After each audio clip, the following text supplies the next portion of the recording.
अभी हमने पंचशील का उच्चारण किया, क्यों? त्रिशरण और पंचशील का उच्चारण इस कार्यक्रम को शुरू करने से पहले किया। बुद्धि से वंचित कर दिया जाए तो उसकी 5 ताकतें अपने आप चली जाती हैं। कौन कौन सी? बुद्धि बल, धन बल, बाहुबल, ये जनबल और उसका मनोबल। भारत में संपूर्ण क्रांति की जरूरत है। अब संपूर्ण क्रांति वो कौन सी क्रांति? धार्मिक, जो मनुष्य को विचारों से मजबूत करती है, पवित्रता लाती है मनुष्य के अंदर। अब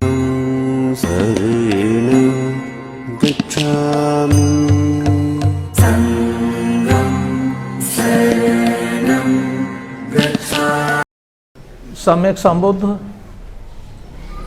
परम पूज्य बाबा साहेब, संविधान निर्माता, विश्व रत्न बाबा साहेब अम्बेडकर, रहबर मान्यवर काशीराम जी और देश में जन्मे सभी संतों, गुरुओं और महापुरुषों को नमन करते हुए, जिन्होंने इस देश में समतामूलक समाज निर्माण के लिए अपनी पूरी मानसिक और शारीरिक ताकत लगाई। आज मनुस्मृति दिवस हम लोग मना रहे हैं। इस उपलक्ष्य में हमारे पुनीत संगठन BSYS द्वारा आयोजित इस कार्यक्रम में मंच पर आसीन हमारे मुख्य अतिथि परम आदरणीय शिव कुमार बौद्ध जी, डॉक्टर साहब, भाई संदीप बौद्ध जी, निर्मल चंद बसीरिया वकील साहब, हमारे प्रधान जी महावीर सिंह जी, हमारे बाबूजी और संचालन कर रहे भाई DK राणा जी, उपस्थित मेरे सभी संगठन के वरिष्ठ कनिष्ठ पदाधिकारीगण, समाज के सभी बुजुर्ग, हम उम्र साथी और नौजवानों को, सभी को मेरा नमो बुद्धाय, जय भीम। साथियों, हमारे बीच में मैं नाम लेना भूल गया, सॉरी, वेदपाल जी, जगपाल जी, सॉरी, भाई जगपाल जी बहुत सक्रिय रहते हैं सामाजिक कार्यों में। साथियों, परम पूज्य बाबा साहेब अम्बेडकर जब इस देश के सबसे बड़े विद्वान बनते हैं उच्चतम शिक्षा हासिल करने के बाद, तो इस दुनिया की व्यवस्था को समझने में शायद उनसे बेहतर सूझबूझ रखने वाला इस देश में कोई आदमी नहीं था, क्योंकि उन्होंने जो उच्च कोटि के विश्वविद्यालय हैं, चाहे ब्रिटेन हो चाहे अमेरिका हो, वहाँ से शिक्षा हासिल की और वहाँ मानव मूल्यों को स्थापित करने में वहाँ की लोकतांत्रिक व्यवस्थाओं ने, एक आदमी जाना बाहर, जो बच्चे शोर मचा रहे हैं, जो उच्च कोटि के मापदंड स्थापित किए और उसके तहत वहाँ पर जन सामान्य का जो सर्वांगीण विकास हुआ, उसको बाबा साहेब अम्बेडकर ने बहुत गहराई से पढ़ा। और बाबा साहेब अम्बेडकर जब उस उच्च शिक्षा हासिल करने के बाद और उसके पहले भारत में अमानवीय, क्रूर और भेदभावपूर्ण समाज व्यवस्था का शिकार रहने के बाद और उच्च शिक्षा प्राप्त करने के बाद जब बाबा साहेब अम्बेडकर भारत में आते हैं, तो भारत की स्थिति को देख करके बहुत व्यथित होते हैं, बहुत दुखी होते हैं वो। और उन्होंने अपने मन में यह ठान लिया कि अगर मेरे जैसा पढ़ा लिखा व्यक्ति इस व्यवस्था को बदलने के लिए संघर्ष नहीं करेगा, जो जान चुका है, जो दुनिया को पहचान चुका है, जो उन मानव मूल्यों को देख चुका है या उन लोकतांत्रिक व्यवस्थाओं को देख चुका है कि जहां सर्वांगीण विकास के लिए जिस परिवेश की आवश्यकता है मनुष्य के, वो परिवेश यहां बहुजनों को, दलितों को, शूद्रों को यहां सदियों से वो उपलब्ध नहीं है। वस्तुतः है जो यहां की व्यवस्था है कि शस्त्र शास्त्रे वर्जिते शूद्रा, कि जिन लोगों को शस्त्र से वर्जित कर दिया जाए और शास्त्र से वर्जित कर दिया जाए, ये दो शब्द हैं, शस्त्र और शास्त्र। शास्त्र मीन्स विद्या, ज्ञान, व्यवहारिक ज्ञान हो या पुस्तक का ज्ञान हो या किसी विधा का ज्ञान हो, और शास्त्र मीन्स आत्मरक्षा का अधिकार। इन दोनों चीजों से जिस समाज को वंचित कर दिया जाएगा, वो समाज वस्तुतः है वो जानवर की जिंदगी जीने के लिए मजबूर हो जाता है। और जब एक किसी व्यक्ति का शास्त्र मीन्स बुद्धि से वंचित कर दिया जाए तो उसकी 5 ताकतें अपने आप चली जाती हैं। कौन कौन सी? बुद्धिबल, धनबल, बाहुबल, ये जनबल और उसका मनोबल। ये 5 ताकत होती हैं। किसी व्यक्ति का समाज में एक गौरवमयी अस्तित्व स्थापित करने के लिए 5 ताकतों की नितांत आवश्यकता है। कौन कौन सी? कि बुद्धिबल, आपके पास ज्ञान होना चाहिए। बुद्धिबल, धनबल, अगर आपकी जेब में पैसा नहीं है तो अच्छे कपड़े नहीं शरीर पर, मकान अच्छा नहीं, पेट में अच्छी रोटी नहीं, अच्छी दवाई गोली नहीं, अच्छी सोबत संगत नहीं, मनुष्य जानवर बनेगा। धन बल नहीं, बाहुबल, जिसके पास शरीर का बल नहीं है, शरीर का बल जिसके पास नहीं है उसका कोई साथ नहीं देता है, कोई साथ नहीं देता है। अगर आपके पास शरीर का बल है तो कोई व्यक्ति आपके साथ बहुत जल्दी दोस्ती कर लेगा कि दुख मुसीबत में या किसी भी संकट में काम आएगा। बाहुबल नहीं है तो दोस्ती नहीं होगी। जनबल, आज ये जनबल जो नजर आ रहा है, ये जनबल इसलिए नजर आ रहा है कि आज हमारे पास थोड़ा बुद्धिबल आ गया है, धनबल आ गया है, बाहुबल आ गया है, इसलिए जनबल तैयार हो गया है। और ये जनबल तैयार होने के कारण आज मैं आपके समक्ष बहुत आत्मविश्वास के साथ अपनी बात को कह रहा हूं। ये मेरे मनोबल का प्रतीक है, ये मेरे मनोबल का प्रतीक है। तो जब तक ये 5 बल किसी व्यक्ति के पास नहीं होंगे, वो एक गौरवमयी जिंदगी समाज में नहीं जी सकता। इसलिए मेरे सम्मानित साथियों, बाबा साहेब अंबेडकर ने देखा कि मेरे समाज के लोगों को तो इन 5 बलों से सदियों तक वंचित किया गया है, और सदियों तक वंचित करने वाला जो समाज है आज गांव के किनारे रहता है, शहरों के किनारे रहता है, और ऐसी अधम और नीच परिस्थितियों में रहता है कि जहां एक जानवर भी नहीं रहता। जानवर को भी अच्छी जगह मिलती है, लेकिन मेरे लोगों को ऐसी रहने लायक भी जगह नहीं मिलती। साथियों, आपने गांव में देखा होगा, मैं तो इस देश के किसी भी प्रांत को मैंने नहीं छोड़ा है, किसी शहर को नहीं छोड़ा है, किसी लगभग अधिकांश राज्यों के ग्रामीण क्षेत्रों को मैंने घूमा है, और कई राज्यों में तो इतनी दयनीय स्थिति है हमारे लोगों की कि आज छप्पड़ तक उनके सिर पर नहीं है, छप्पड़ तक सिर पर नहीं है। जानवरों को तो भी घर मिल जाते हैं बांधने के लिए, रहने के लिए, लेकिन छप्पड़ तक हमारे लोगों सिर पर नहीं है। ऐसी स्थिति आज भी है इतने साल की आजादी के बाद। तो साथियों, परम पूज्य बाबा साहेब अंबेडकर ने जब इस चीज को देखा तो बाबा साहेब अंबेडकर इन चीजों को बहुत बारीकी से समझ चुके थे, और उन्होंने देखा कि India needs entire complete revolution. Bharat में संपूर्ण क्रांति की जरूरत है। अब संपूर्ण क्रांति वो कौन सी क्रांति? धार्मिक, जो मनुष्य को विचारों से मजबूत करती है, पवित्रता लाती है मनुष्य के अंदर। अभी हमने पंचशील का उच्चारण किया, क्यों? त्रिशरण और पंचशील का उच्चारण इस कार्यक्रम को शुरू करने से पहले किया, क्यों?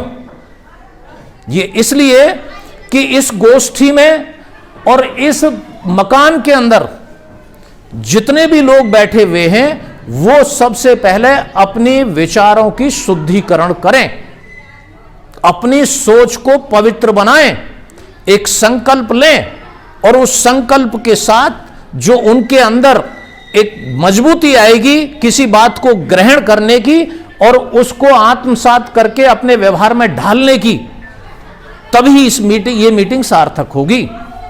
इसलिए पंचशील और त्रिशरण का उच्चारण किया गया। संकल्प 3 प्रकार के होते हैं। एक संकल्प होता पानी पर लकीर खींचना, कभी खींचती नहीं है। एक होता रेत पर लकीर खींचना, थोड़ी देर खींचती है, मिट जाती है।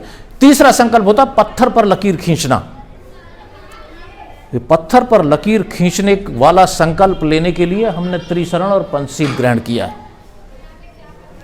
विचारों की शुद्धता, जब पवित्र मन के साथ बैठेंगे, पूरी दुनिया की शरारतों को दिमाग से निकाल करके, राग द्वेष ईर्ष्या काम क्रोध लोभ मोह, इन सब चीजों को मन से निकाल करके, मन को शुद्ध करके जब किसी विचार को ग्रहण करेंगे तो विचार एक स्थायी भाव लेकर के आपके जीवन का संचालन करेगा। इसलिए त्रिशरण और पंचशील हम लोगों ने ग्रहण किया है। तो साथियों, परम पूज्य बाबा साहेब अंबेडकर ने यह तय किया कि इंडिया नीड्स कंप्लीट रिवॉल्यूशन। अब कंप्लीट रिवॉल्यूशन का मतलब क्या था उनका? कि यहां धार्मिक क्रांति होनी चाहिए, यहां सामाजिक क्रांति होनी चाहिए, यहां राजनीतिक क्रांति होनी चाहिए, यहां पर आर्थिक क्रांति होनी चाहिए। कंप्लीट रिवॉल्यूशन बाबा साहेब अंबेडकर के माइंड में था।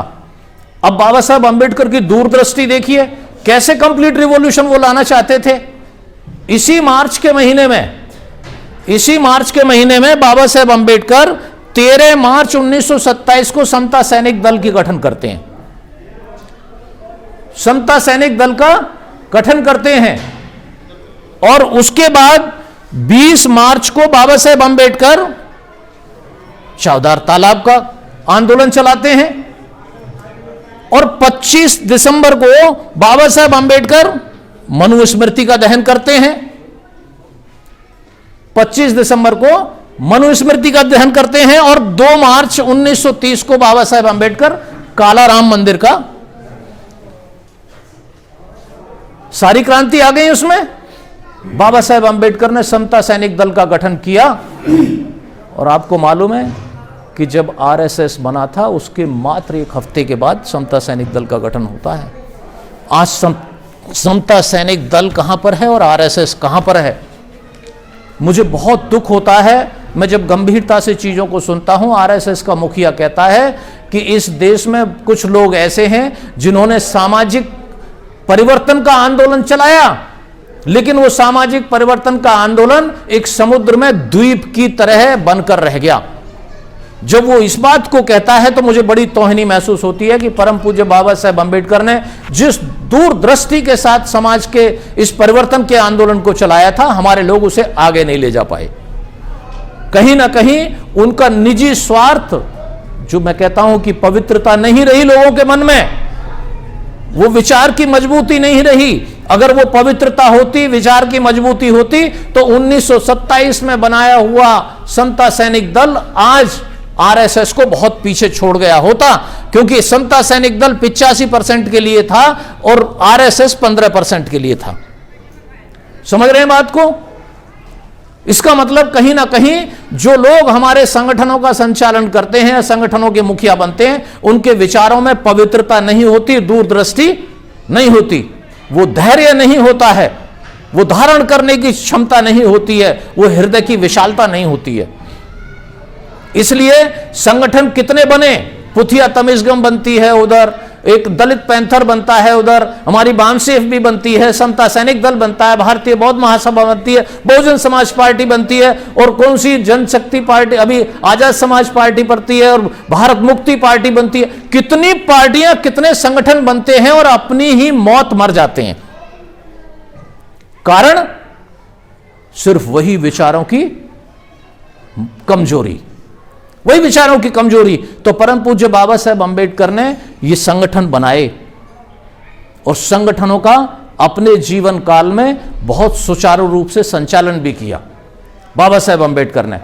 अब बात आती है यहां कि उसी बात पे आता हूं, विचार पे ही, नहीं तो बात मेरी लंबी हो जाएगी, नहीं तो हमारे संचालक महोदय कहेंगे कि सारा समय खा गया। इसलिए मैं पहले पूछने ही वाला था कि मुझे 5 मिनट दोगे, 2 मिनट दोगे, तो मैं अपने वक्तव्य को उतना ही सीमित कर लेता हूं। तो साथियों, मैं लंबी बात ना करके इस मुद्दे पर आ जाता हूं। अब मनुस्मृति का दहन, मनुस्मृति का दहन अभी तक नहीं हुआ। लोग मनु नाम रखते हैं अपने बच्चों का, रखते नहीं रखते हैं? मनु शर्मा, मनु ये, मनु वो रखते हैं। आपने बहुत नाम सुने होंगे। वो मनुस्मृति को जीवित रखना चाहते हैं, और बाबा साहेब अंबेडकर ने मनुस्मृति का दहन किया। अब एक स्मृति शब्द लगा हुआ है मनु के साथ में। इन दोनों शब्दों को अलग अलग तोड़ दो। अब एक मनु और दूसरा शब्द है स्मृति। मनु को तो छोड़ दो, जिसने शरारत की उसको एक तरफ फेंक दो। एक स्मृति शब्द है जो हमसे भी जुड़ा हुआ है, हर किसी से जुड़ा हुआ है। स्मृति का मतलब है संस्कार।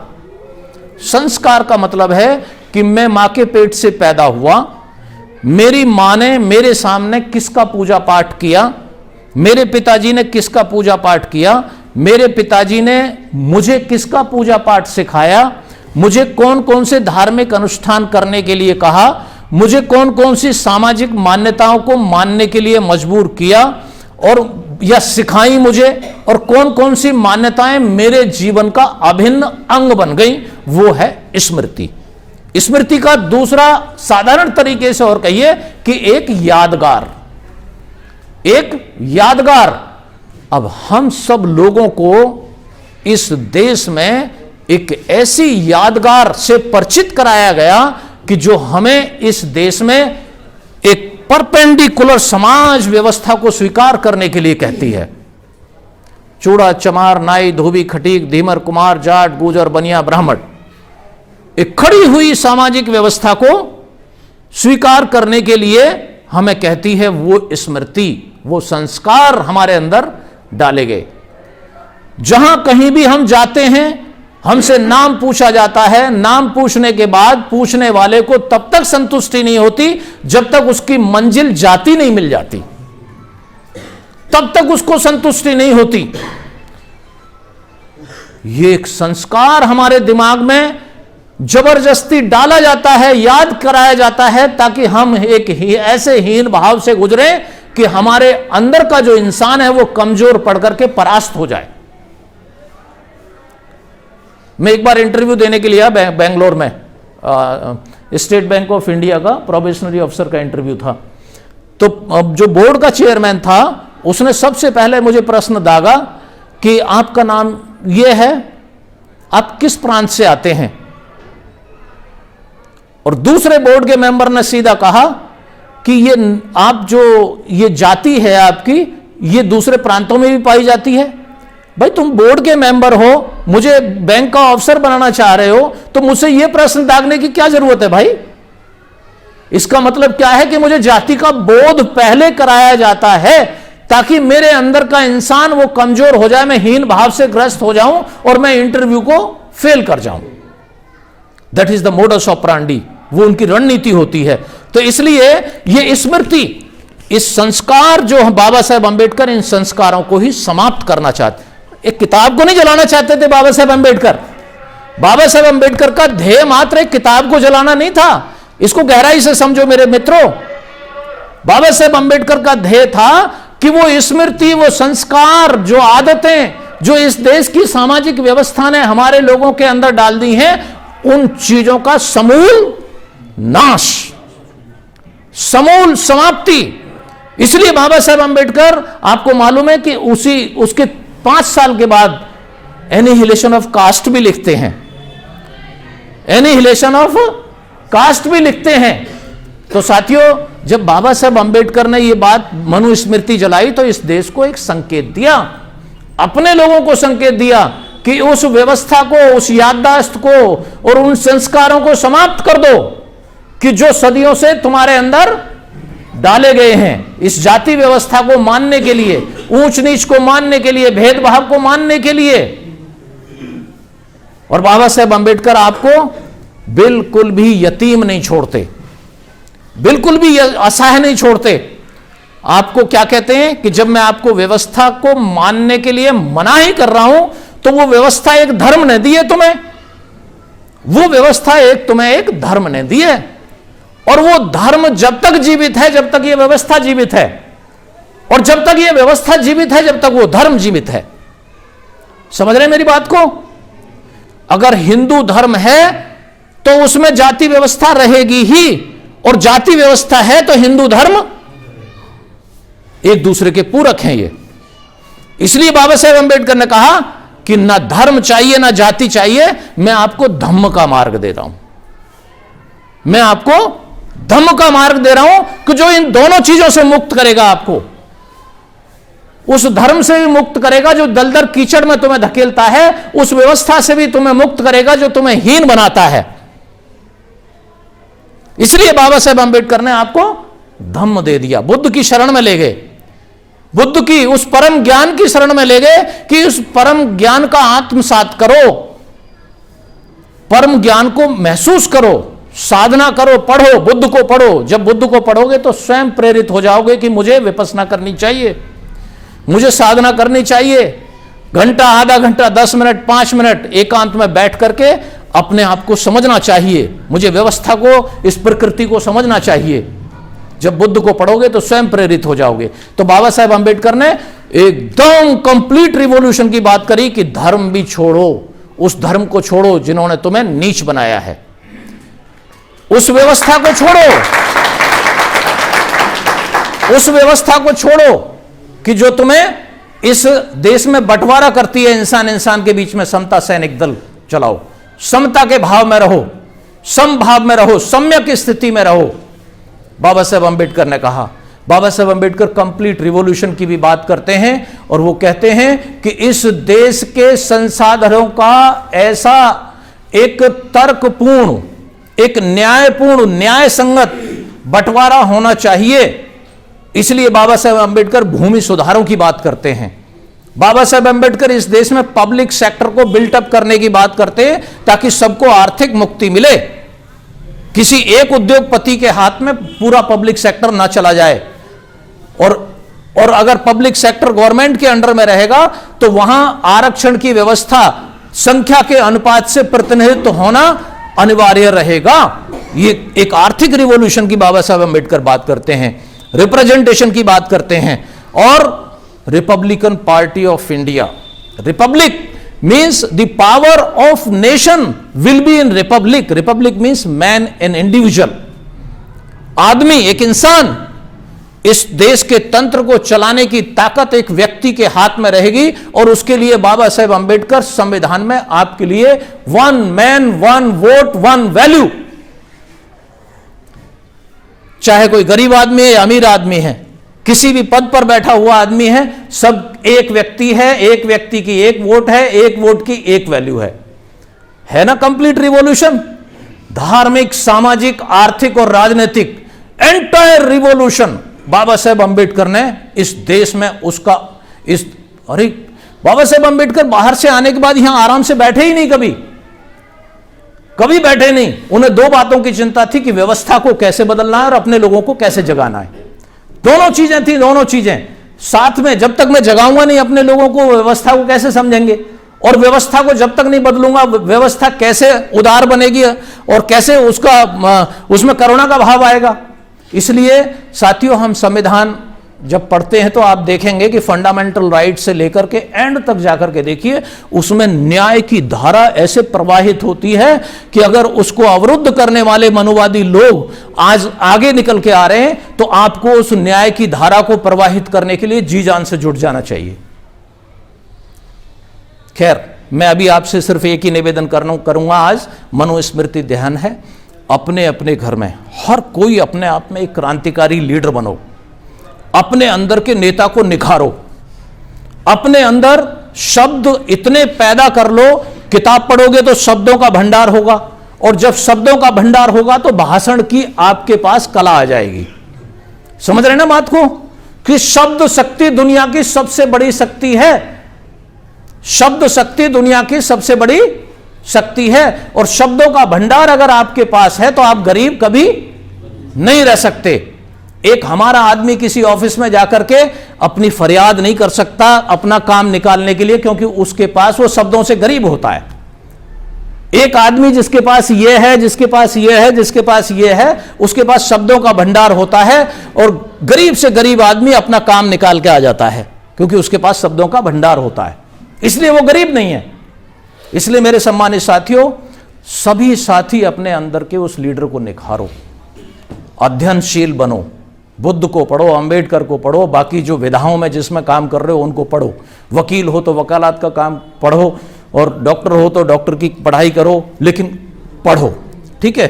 और पढ़ने से क्या होगा कि आपको अपना स्वयं का ज्ञान होगा, और साथ में लीडर अब इतना बनना है कि अगर आपके घर में वो व्यवस्था, देखिए यहां मनुस्मृति दहन करके चले गए और घर में जाकर के हार मान गए कि मां नहीं मान रही, देवी देवताओं की मूर्ति को हटा नहीं रही है?